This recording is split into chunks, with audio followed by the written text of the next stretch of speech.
Selamat pagi saudara-saudaraku, Shalom. Dimanapun Bapak Ibu berada, kiranya kasih Tuhan, pemeliharaan Tuhan tetap ada di dalam kehidupan kita. Sebelum kita beraktivitas, mari kita luangkan waktu kita untuk merenungkan kebenaran firman Tuhan. Kita berdoa. Kami mengucap syukur kepadamu ya Tuhan, Tuhan yang menganugerahkan kehidupan dan kesehatan bagi kami. Dan kami mau gunakan itu untuk merenungkan firman. Biarlah setiap orang yang mendengarkan, merenungkan firman Tuhan saat ini adalah orang-orang yang diutus Tuhan untuk tetap hidup di dalam kebenaran. Roh-Mu yang kudus menolong kami untuk mengerti, memahami, dan melakukan firman-Mu. Dalam nama Yesus kami berdoa dan bersyukur. Amin.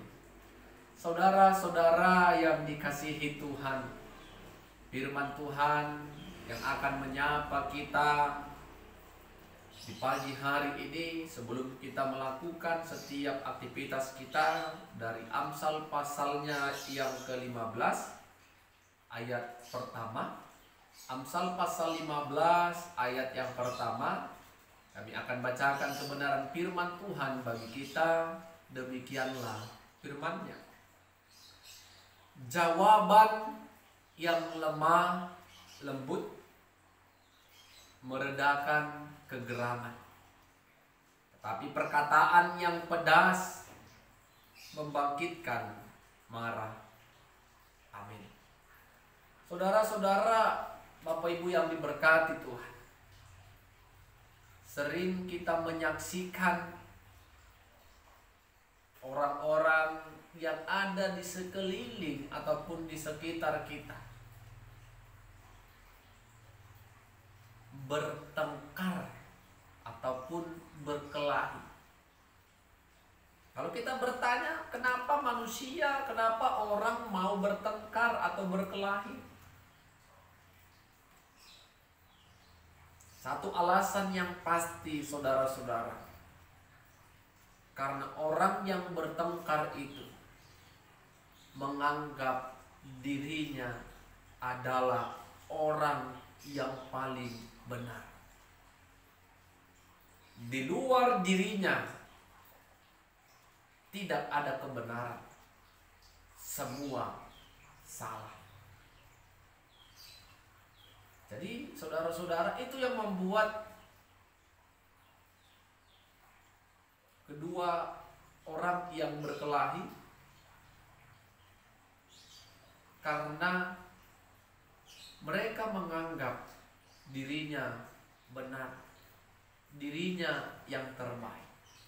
Ditambah lagi ketika dua orang bertengkar, berkelahi, terucap kata-kata yang pedas. Apa itu kata-kata pedas? Kata-kata kotor, kata-kata ejekan, kata-kata kasar, bahkan olokan yang semakin membuat situasi pada saat itu semakin memanas. Sehingga siapapun yang mencoba akan mendamaikan kedua orang tadi akan sangat sulit. Karena kedua orang tadi sudah menganggap dirinya paling benar, sudah merasa tersakiti oleh setiap kata-kata pedas yang dia dengar dan dia terima pada saat itu. Bapak Ibu saudara-saudara yang diberkati Tuhan,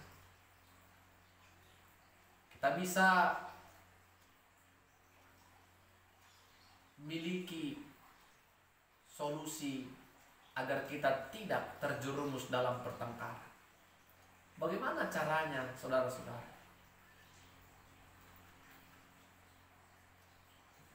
Ketika ada orang yang menyakiti, mengejek, menghina atau berkata kasar kepada kita, cobalah menerimanya dengan lemah lembut. Orang yang merespon kemarahan, caci, fitnah dengan kelemah lembutan adalah orang yang mau meredamkan situasi yang memanas.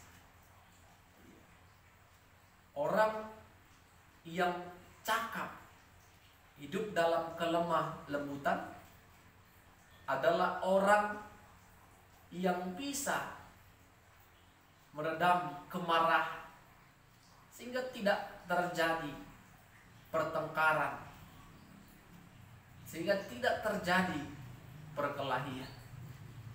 Di dalam kehidupan sehari-hari Bapak Ibu, kita tidak bisa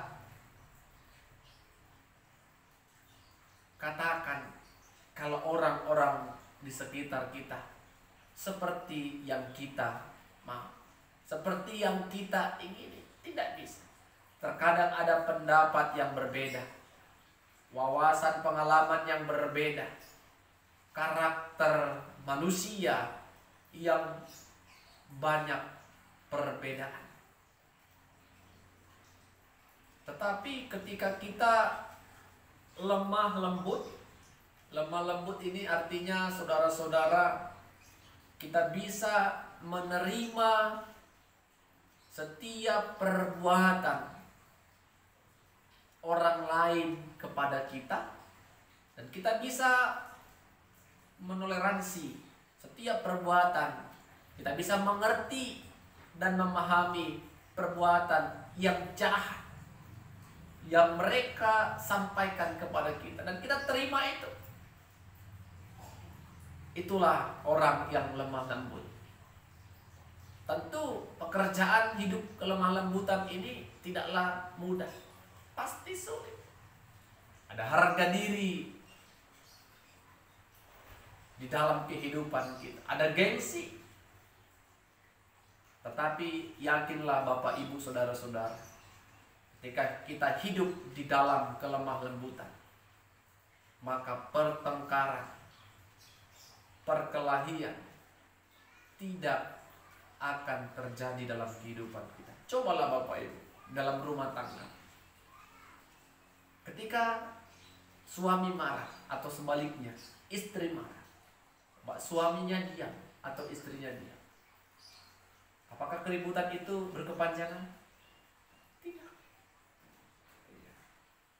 Tetapi karena suami ribut atau istri ribut, ditambah lagi dengan kata-kata pedas, di sanalah kemarahan mulai meluap dan memanas, dan situasi semakin tidak baik. Kata-kata ejekan, olokan, caci maki, kata kasar keluar, sehingga tidak ada titik terang dalam perkelahian dan pertengkaran tersebut. Tapi cobalah salah satu orang ketika berhadapan dengan orang yang ingin bertengkar atau berkelahi, cobalah baca situasi dengan baik. Orang yang lemah lembut akan memahami, akan paham, mengerti keberadaan orang lain. Mari saudara-saudara Bapak Ibu yang diberkati, hindari perkelahian, hindari perseteruan, hindari pertengkaran, karena itu tidak berkenan di hadapan Tuhan. Selamat menikmati kehidupan yang penuh dengan kelemah lembutan. Tuhan Yesus menolong kita. Amin. Kita berdoa. Kami bersyukur firman-Mu mengingatkan kami kembali, ya Tuhan, betapa pentingnya hidup di dalam kelemah lembutan. Hidup yang mengerti apa yang menjadi situasi yang sedang terjadi dalam kehidupan kami. Mungkin banyak orang yang menyakiti hati kami, memfitnah kami, berkata kasar kepada kami. Tetapi ajari kami Tuhan dengan pertolongan Roh-Mu, agar kami tidak terpancing dengan emosi, dengan situasi yang sedang terjadi. Tuhan menolong kami, Tuhan memampukan kami agar kami menjadi pribadi yang lemah lembut. Jauhkan perkataan kasar, kotor, fitnah, caci dalam kehidupan kami Tuhan. Sehingga kedamaianlah, ketentramanlah yang akan terjadi di dalam kehidupan kami. Setiap orang yang merenungkan, mendengarkan, dan membuka hatinya untuk merenungkan firman Tuhan saat ini, berkati mereka semua. Apapun yang mereka kerjakan, khususnya 1 hari ke depan, Tuhan menolong kami semua. Dalam nama Yesus kami berdoa dan bersyukur. Amin. Shalom. Selamat beraktivitas saudara-saudaraku. Tuhan Yesus memberkati kita semua.